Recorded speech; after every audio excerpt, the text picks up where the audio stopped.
गुरु प्यारी साध संगत जी, आज फिर से एक सुंदर सी साखी आप सभी को सुनाने जा रही हूँ। गुरु प्यारी साध संगत जी, हम लोग जीवन में कई बार बहुत कोशिश करते हैं और कोशिश करने के बाद में भी जब हम सफल नहीं होते तो हार मान लेते हैं। लेकिन उस मोड़ पर हम ये कोशिश नहीं करते कि एक और कोशिश करें, यानी कि ये सोच नहीं रखते हैं कि एक और कोशिश कर लेनी चाहिए और बस अपने हथियार डाल देते हैं। तो हमारे जीवन की सबसे बड़ी हार यही होती है कि हम आखिरी कोशिश नहीं करते। कई बार कुछ लोग बहुत मेहनत करते हैं लेकिन फिर भी सफल नहीं रहते। उनकी असफलता का कारण यही होता है कि वो एक जगह पर आके हार मान लेते हैं। और जो लोग असफल होने के बाद में भी प्रयास करते रहते हैं, कोशिश करते रहते हैं, वो एक दिन सफल ज़रूर होते हैं। यही हाल सुमिरन का भी है कि कुछ लोग बहुत व्रत रखते हैं, बहुत पूजा पाठ करते हैं, लेकिन एक जगह ऐसी आती है कि वो लोग हार मान लेते हैं कि हम इतनी पूजा पाठ कर रहे हैं, उसके बाद में भी हमें दुख मिल रहे हैं, हमारे दुखों का कोई अंत नहीं हो रहा। तो वो लोग ऐसे सोच लेते हैं कि ऐसे सुमिरन का फ़ायदा ही क्या है जिसमें हमें दुख ही दुख मिल रहे हैं, हमारे दुखों का अंत हो ही नहीं रहा है, हमारे लिए सुख की घड़ियाँ आ ही नहीं रही हैं। तो वो लोग भगवान से सिर्फ एक ही कदम दूर रह जाते हैं और वो कदम होता है उनकी हिम्मत का, आखिरी कोशिश का। तो आइए गुरु प्यारी साध संगत जी, सुनते हैं आज की ये सुंदर सी साखी जो हमें बताएगी कि हमें परमात्मा से मिलने में क्या चीज़ रोकती है और क्या करके हम परमात्मा से मिल सकते हैं।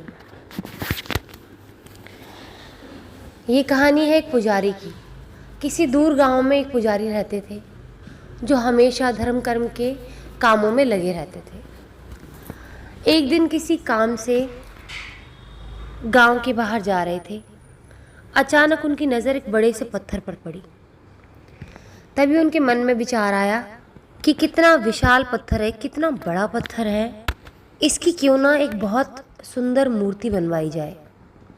क्योंकि जिस तरह से इसकी ऊंचाई है, जितना बड़ा ये पत्थर दिख रहा है, उतनी ही विशाल, उतनी ही सुंदर इससे मूर्ति बनाई जा सकती है। यही सोच के पुजारी ने वो पत्थर उठवा लिया। गांव लौटते हुए पुजारी ने वो पत्थर का टुकड़ा एक मूर्तिकार को दे दिया जो बहुत ही मशहूर मूर्तिकार था। अब मूर्तिकार जल्दी ही अपने औजार लेकर पत्थर को काटने में जुट गया था। जैसे ही मूर्तिकार ने पहला वार किया, उसे महसूस हुआ कि पत्थर बहुत ही कठोर है। मूर्तिकार ने एक बार फिर से पूरे जोश के साथ प्रहार किया, यानी कि उस पत्थर पे चोट मारी, लेकिन पत्थर टस से मस ना हुआ। अब तो मूर्तिकार का पसीना छूट गया। वो लगातार हथौड़े से उस पर वार करता रहा, लेकिन पत्थर नहीं टूटा। उसने लगातार कम से कम 99 बार कोशिश करी, लेकिन पत्थर तोड़ने में नाकाम रहा। अगले दिन जब पुजारी आए तो मूर्तिकार ने भगवान की मूर्ति बनाने से मना कर दिया और सारी बात बता दी। पुजारी बहुत दुखी हुआ। बहुत दुखी मन से पत्थर उसने वापस उठवाया और जब पत्थर वापस उठाकर लेकर आ रहा था लोगों के साथ में, तो गांव के ही एक छोटे से मूर्तिकार के पास जाकर पुजारी की गाड़ी रुकी। उसको देख के पुजारी के मन में थोड़ी सी आशा जागी। अब उस पत्थर की तरफ इशारा करते पुजारी ने उस मूर्तिकार से कहा कि इस पत्थर से मूर्ति बना दोगे क्या? मेरी आखिरी उम्मीद तुमसे ही है। मुझे भरोसा है कि तुम इस मूर्ति को ज़रूर बना दोगे। और ये कहकर वो पत्थर मूर्तिकार को दे दिया। अब मूर्तिकार ने अपने औजार उठाए और पत्थर काटने में जुट गया। जैसे ही उसने अपना पहला हथौड़ा मारा, पत्थर टूट गया, क्योंकि पत्थर पहले मूर्तिकार की चोटों से इतना कमज़ोर हो गया था कि वो एक चोट मारते ही टूट गया। पुजारी वहीं खड़ा था, ये सब देख रहा था। पुजारी ये देखकर बहुत खुश हुआ और देखते देखते मूर्तिकार ने भगवान शिव की बहुत सुंदर मूर्ति बना डाली। पुजारी मन ही मन पहले मूर्तिकार की हालत पर सोचकर मुस्कुराया कि उस मूर्तिकार ने 99 प्रहार किए और थक गया। काश उसने एक आखिरी प्रयास भी किया होता तो वो सफल हो जाता। गुरु प्यारी साध संगत जी, दुनिया में ऐसे बहुत से लोग हैं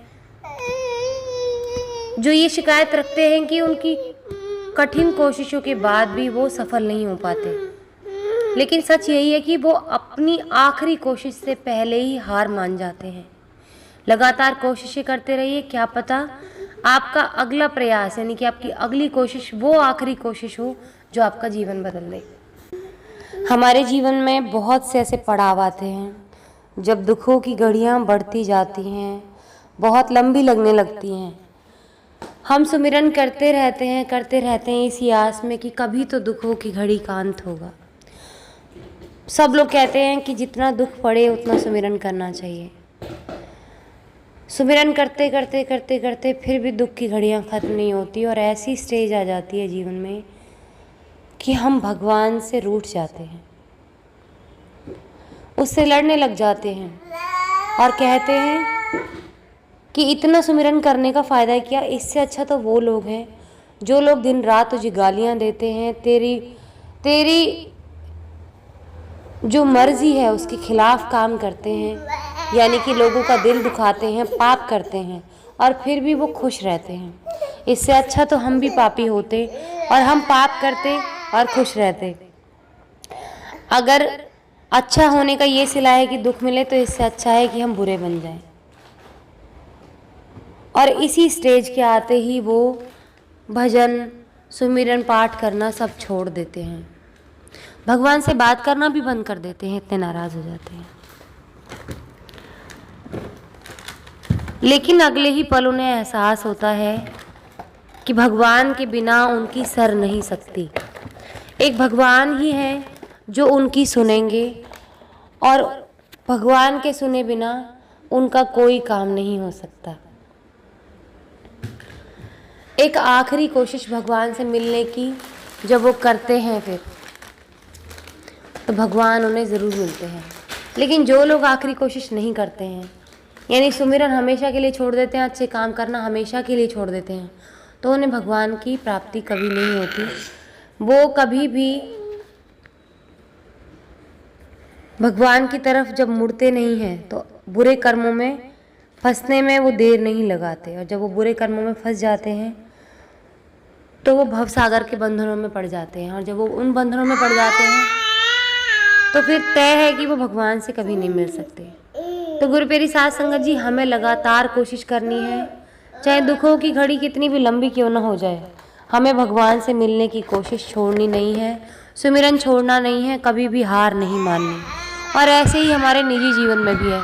हम किसी भी चीज़ को पाना चाहते हैं, अपने जीवन में अगर सफलता पाना चाहते हैं तो हमें कभी भी आखिरी कोशिश को छोड़ना नहीं होगा।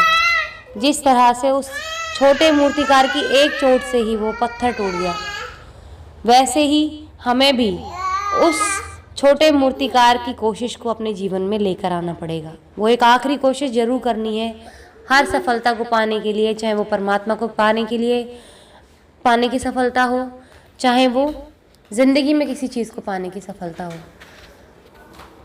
तो गुरु प्यारी साध संगत जी, आज इसी के साथ इस सुंदर सी साखी को यहीं समाप्त करना चाहूँगी। मिलती हूँ आपसे अपनी अगली वीडियो में नई साखी के साथ। तब तक के लिए खुश रहें, सुमिरन करते रहें, सच्ची सेवा करते रहें।